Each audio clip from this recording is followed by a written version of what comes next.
Na noite do Derby 200, a WKM Solutions, patrocinador oficial do Guarani Futebol Clube, ofereceu o prêmio de melhor jogador em campo na partida e o vencedor foi o meia Regis, autor do gol da vitória do Guarani. Regis, primeiro agradecendo o patrocinador, que belo troféu, hein?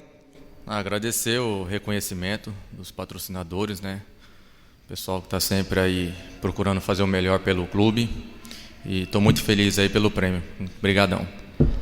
Regis, o jogo em si, um jogo disputado, um jogo corrido, qual a sua visão dessa partida agora que já acabou, o Guarani ganhou, graças a Deus, mais uma vitória bugrina em Derby?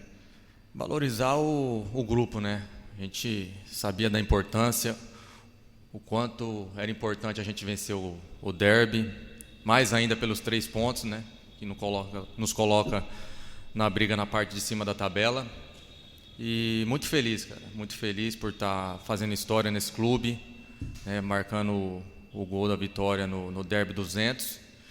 E é isso aí, vamos manter a cabeça no lugar, né? Só foi um clássico competitivo, que graças a Deus a gente conseguiu vencer. Agora já virar a chave, já pensar na terça-feira que temos um jogo muito difícil lá no Pará.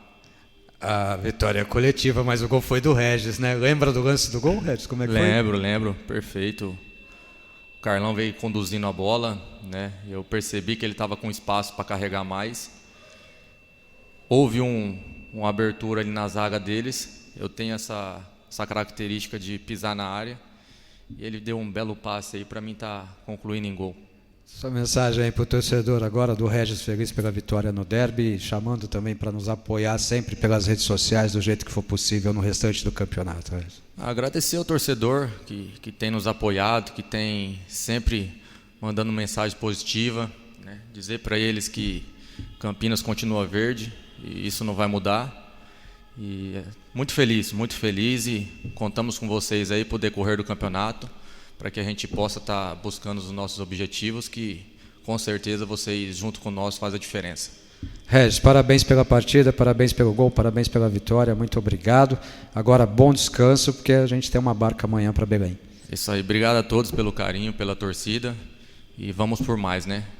Agora já passou, pensar para frente, pensar no próximo jogo, que tenho certeza aí que nós vamos ir lá e buscar os 3 pontos.